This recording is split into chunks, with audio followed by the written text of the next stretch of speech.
दोस्तों आज हम बात करने वाले हैं ईथ बिटकॉइन को लेकर, जहाँ पर इथेरियम बिटकॉइन के अगेंस्ट में अपने लोवेस्ट लेवल के ऊपर आ चुका है। साथ ही में यहाँ पर हम बात करेंगे ऑल्टकॉइन डोमेन्स को लेकर।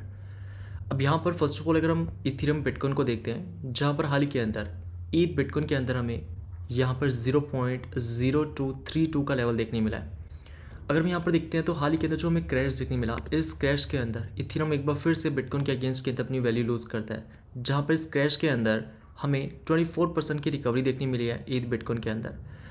हमने यहाँ पर अभी से 12 डेज़ पहले चैनल पर डिस्कशन किया था, ईथ बिटकॉइन अपने 9 ईयर्स के सपोर्ट ट्रेंड लाइन को नीचे की तरफ मंथली टाइम फ्रेम के अंदर ब्रेक कर चुका है। लेकिन उसके बाद अपने पास जो लास्ट यहाँ पर हॉरिजॉन्टल सपोर्ट ट्रेंड लाइन है वो निकल कर आता है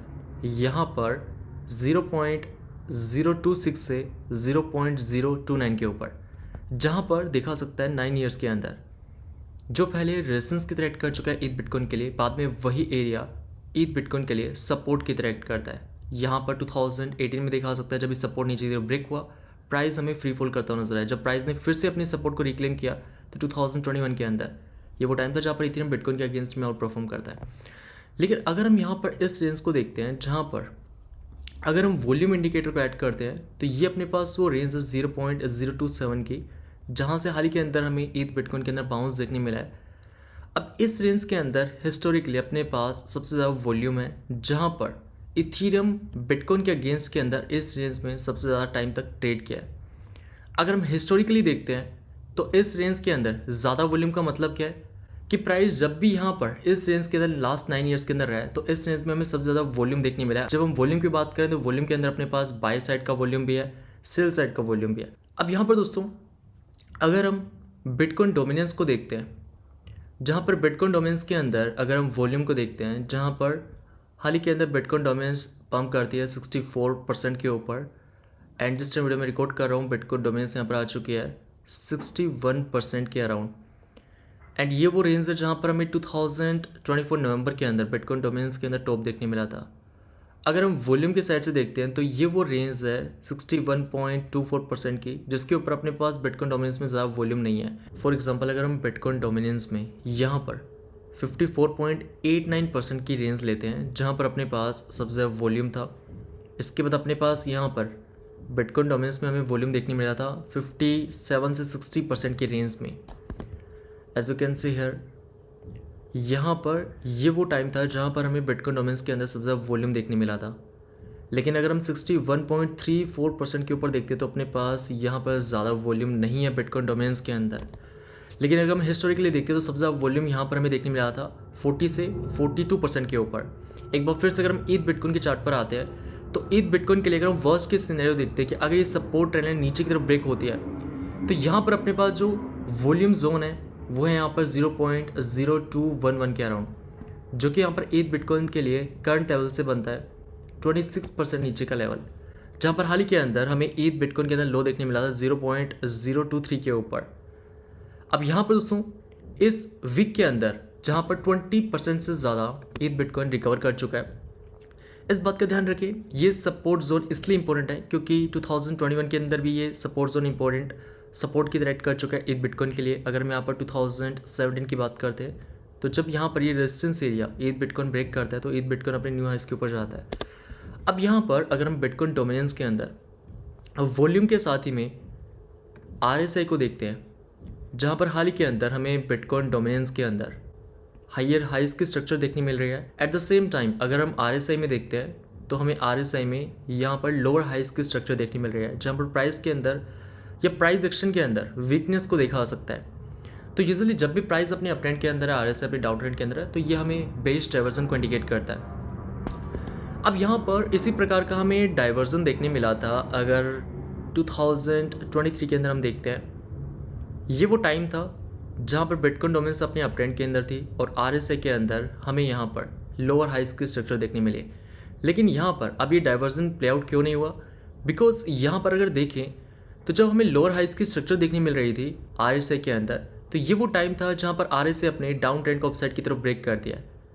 ये वो टाइम था जहाँ पर बेरिश डाइवर्जन इनवैलिड हो जाता है, जिसके बाद बिटकॉइन डोमेन्स फिर से अपनी न्यू हाइस के ऊपर हमें पंप करती हुई नजर आई। अब यहाँ पे इस बात का ध्यान रखें दोस्तों, एक तरफ हमें बिटकॉइन डोमेन्स के अंदर बेरिश डाइवर्जन देखने मिल रहा है वीकली टाइम फ्रेम के अंदर RSI डाउन ट्रेंड के अंदर है, प्राइस एक्शन अप ट्रेंड के अंदर है। इसी के साथ में अगर हम यहाँ पर बिटकॉइन डोमेन्स के बाद ऑल्ट कॉइन डोमेन्स को देखते हैं, यहाँ पर हमने वीकली टाइम फ्रेम के अंदर ऑल्ट कॉइन डोमेन्स के चार्ट को ओपन करके रखा है। अगर हम टॉप 10 के ऑल्ट कॉइन्स को एक्सक्लूड कर देते हैं, यानी अदर्स अगर हम डोमिनेंस को देखते हैं, टॉप 10 के क्रिप्टो करेंसीज को छोड़कर मार्केट में जितने भी बाकी सभी ऑल्ट कॉइन्स हैं, mid cap, low cap, large cap, इन सभी ऑल्ट कॉइन्स की डोमिनेंस अभी के टाइम पर है 8.65%। क्रिप्टो मार्केट में जितना भी पैसा है उसका 8.65% पैसा टॉप 10 के क्रिप्टो करेंसीज को छोड़कर बाकी सभी ऑल्ट कॉइन्स के अंदर है। अब यहाँ पर हम क्या देख रहे हैं, एक तरफ जहाँ पर हमें बिटकॉइन डोमेन्स के अंदर बेस्ड डाइवर्जन देखने मिल रहा है, वहीं अगर हम ऑल्ट कॉइन डोमेन्स को देखते हैं तो ऑल्ट कॉइन डोमिनेंस के अंदर RSI के अंदर हमें हायर लॉस की स्ट्रक्चर देखने मिल रही है और प्राइस एक्शन के अंदर हमें लोअर लॉस की स्ट्रक्चर देखने मिल रही है। प्राइस अपनी डाउन ट्रेंड के अंदर है, लेकिन RSI के अंदर हमें स्ट्रेंथ देखने मिल रही है, जो कि हमें बुलिश डाइवर्सन को इंडिकेट करता है। ये तो हम बात कर रहे हैं ऑल्ट कॉइन डोमेन्स को लेकर। अगर हम यहाँ पर ऑल्ट कॉइन्स को बिटकॉइन के पेयर में देखते हैं, यानी अगर हम अदर्स मार्केट कैप को बिटकॉइन के पेयर में देखें, जो कि अभी के टाइम पर 2.79 मिलियन बिटकॉइन के ऊपर, दैट मीन्स आज के दिन टॉप 10 के क्रिप्टो करेंसीज छोड़कर मार्केट में जितना भी पैसा है, अगर हम उनको बिटकॉइन की वैल्यू में देखें जो कि है 2.79 मिलियन के ऊपर, अगर हम 2.79 मिलियन को डॉलर के अंदर कन्वर्ट करते हैं, जो कि निकल कर आता है 275 बिलियन $। अब यहाँ पर दोस्तों अगर हम वीकली टाइम फ्रेम के अंदर देखते हैं, जहाँ पर एक बार फिर से देखा जा सकता है RSI के अंदर हमें अप ट्रेंड की स्ट्रक्चर देखने मिल रही है, वहीं प्राइस एक्शन के अंदर हमें लोअर लॉस की स्ट्रक्चर देखने मिल रही है। दोस्तों यहाँ पर अगर हम अदर्स या ऑल्ट कॉइन मार्केट कैप को बिटकॉइन के पेयर में देखते हैं, फिर ऑल्ट कॉइन्स की डोमिनेंस को देखते हैं, जहाँ पर हमें बुलिश डाइवर्जन देखने मिल रहा है वीकली टाइम फ्रेम के अंदर, वही अगर हम बिटकॉइन डोमिनेंस को देखते हैं, जहाँ पर हमें बेस डाइवर्जन देखने मिल रहा है। इसके साथ में अगर हम इथीरियम को बिटकॉइन के पेयर में देखें, अभी तक हम बात कर रहे थे यहाँ पर टॉप 10 के क्रिप्टो करेंसीज को छोड़कर बिटकॉइन के पेयर में, वही अगर हम अभी के टाइम पर इथीरियम को बिटकॉइन के पेयर में देखते हैं, तो वीकली टाइम फ्रेम पर हम क्या देख रहे हैं, यहाँ पर लास्ट 3 ईयर से ईथ बिटकॉइन अपने डाउन ट्रेंड के अंदर है। अगर हम रिसेंट प्राइस एक्शन को विटनेस करें, जहाँ पर हाल ही के अंदर हमें ईथ बिटकॉइन के अंदर प्राइस एक्शन में लोअर लॉस की स्ट्रक्चर देखने मिल रही है, वहीं पर RSI के अंदर हायर लॉस की स्ट्रक्चर देखने मिल रही है। जिस प्रकार की स्ट्रक्चर यहाँ पर हमें देखने मिली है अदर्स डोमिनेंस के अंदर, यानी ऑल्ट कॉइन डोमेन्स के अंदर, जिस प्रकार की स्ट्रक्चर हमें ऑल्ट कॉइन्स के बिटकॉइन के पेयर में देखने मिली है, उसी प्रकार का स्ट्रक्चर यहाँ पर हमें देखने मिला है ईथ बिटकॉइन की चार्ट में। इन तीनों ही चार्ट्स के अंदर यहाँ पर हमें वीकली टाइम फ्रेम के अंदर बुलिश डाइवर्जन देखने मिल रहा है। लेकिन इस बात का ध्यान रखें, base diversion and bullish diversion किस टाइम पर इनवैलिड हो जाते हैं, जैसे कि हमने बिटकॉइन के सिनेरियो में देखा, जहाँ पर बिटकॉइन डोमिनेंस जिस टाइम पर अपने हायर हाइज के स्ट्रक्चर में रहती है, जिस टाइम पर RSI के अंदर हमें लोअर हाइज की स्ट्रक्चर देखने मिलती है, ये वो टाइम रहता है जहाँ पर लोअर हाइज के स्ट्रक्चर के अंदर जब हमें बेस डाइवर्जन देखने मिलता है, तो RSI जब यहाँ पर अपने रेजिस्टेंस को ब्रेक कर देती है, तो बेस डाइवर्जन यहाँ पर इनवैलिड हो जाता है। उसी प्रकार से अगर हम यहाँ पर बुलिश डाइवर्जन की बात करते हैं, जिस प्रकार का डाइवर्जन अभी के टाइम पर हमें ऑल्ट कॉइन डोमेन्स के अंदर देखने मिल रहा है, ये डाइवर्जन तभी तक प्ले आउट होगा जब तक यहाँ पर RSI अपने अप ट्रेंड को ब्रेक नहीं कर देती। यहाँ पर हम क्या देख रहे हैं ऑल्ट कॉइन डोमेन्स के अंदर कि प्राइस एक्शन डाउन ट्रेंड के अंदर है, RSI अप ट्रेंड के अंदर है। अगर RSI यहाँ पर अपने हायर लॉस की स्ट्रक्चर को नीचे की तरफ ब्रेक कर देती है, देन आई वुड से यहाँ पर बुलिश डाइवर्जन इनवैलिड हो जाने वाला है। लेकिन जब तक RSI अपने अप ट्रेंड के अंदर है और प्राइस एक्शन डाउन ट्रेंड के अंदर है, किसी भी टाइम यहाँ पर बुलिश डाइवर्जन प्ले आउट हो सकता है। जैसे कि हमने लास्ट ईयर देखा, यहाँ पर इस चार्ट में देखा जा सकता है।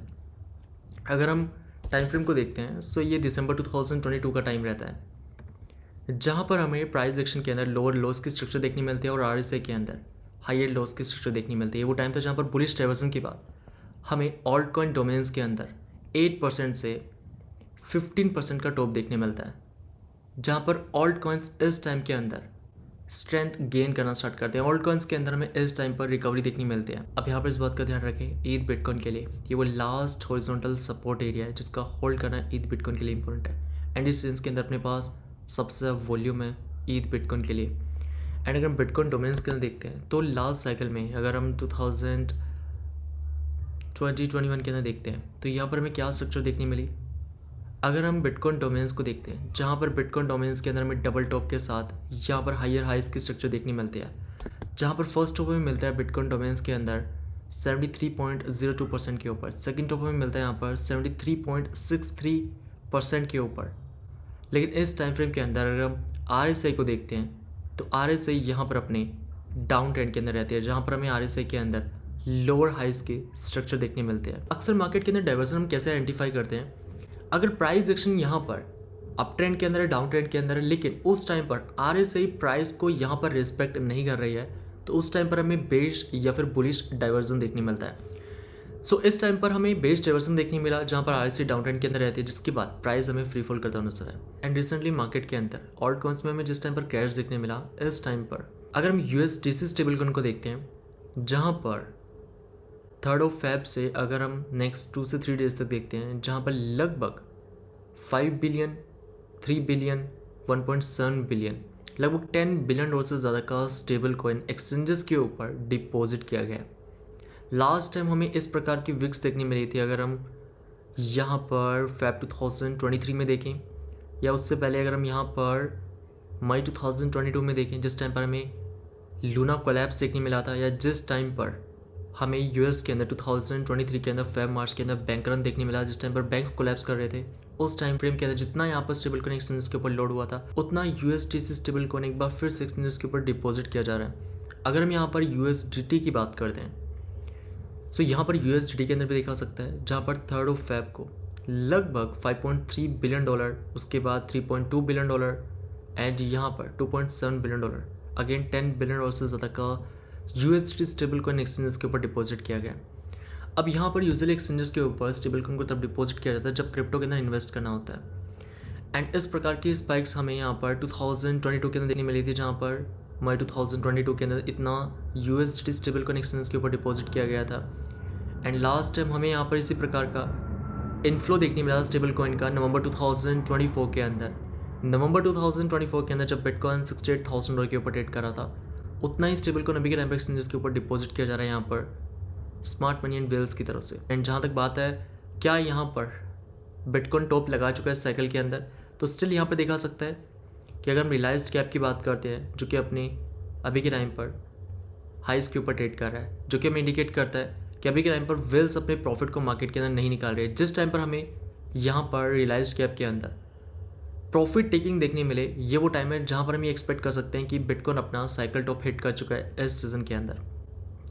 एंड जहाँ तक बात है बिटकॉइन के प्रोडक्शन कॉस्ट को लेकर, तो यहाँ पर बिटकॉइन का प्रोडक्शन कॉस्ट भी दिखा सकता है, जिस टाइम वीडियो में रिकॉर्ड कर रहा हूँ। बिटकॉइन यहाँ पर ट्रेड कर रहा है $97,000-98,000 के ऊपर, लेकिन वहीं पर बिटकॉइन का प्रोडक्शन कॉस्ट चल रहा है $82,000 से $83,000 के ऊपर, $85,000 के ऊपर। तो जब तक यहाँ पर बिटकॉइन का प्रोडक्शन कॉस्ट बिटकॉइन के करंट प्राइस से नीचे चल रहा है, तब तक यहाँ पर हमें पैनिक करने की जरूरत नहीं है। लेकिन एक बार जैसे यहाँ पर बिटकॉइन अपने प्रोडक्शन कॉस्ट को नीचे की तरफ ब्रेक कर देता है, देन ये वो टाइम है जहाँ पर हर बार हमें बिटकॉइन के अंदर क्रैश देखने मिला है। जैसा कि यहाँ पर 2019 में देखा सकता है, 2021 बुल मार्केट के बाद देखा सकता है। जैसे ही यहाँ पर प्रोडक्शन कॉस्ट का लेवल बिटकॉइन के करंट प्राइस से ऊपर चला जाता है, यानी बिटकॉइन को माइन करना महंगा होता है माइनर्स के लिए, तो उस टाइम पर हमें माइनर्स की तरफ से मार्केट के अंदर पैनिक सेलिंग देखने मिलती है, जिस वजह से बिटकॉइन के प्राइस के अंदर हमें एक तरफ वेल्स प्रॉफिट टेकिंग करती है, बिटकॉइन का प्राइस करेक्ट करता है, वहीं दूसरी तरफ माइनर्स भी बिटकॉइन को मार्केट के अंदर सेल करना स्टार्ट करते हैं। बाकी आपका क्या ओपिनियन है, कमेंट करके जरूर बताएं। मिलते हैं नेक्स्ट वीडियो में, तब तक के लिए जय हिंद, वंदे मातरम।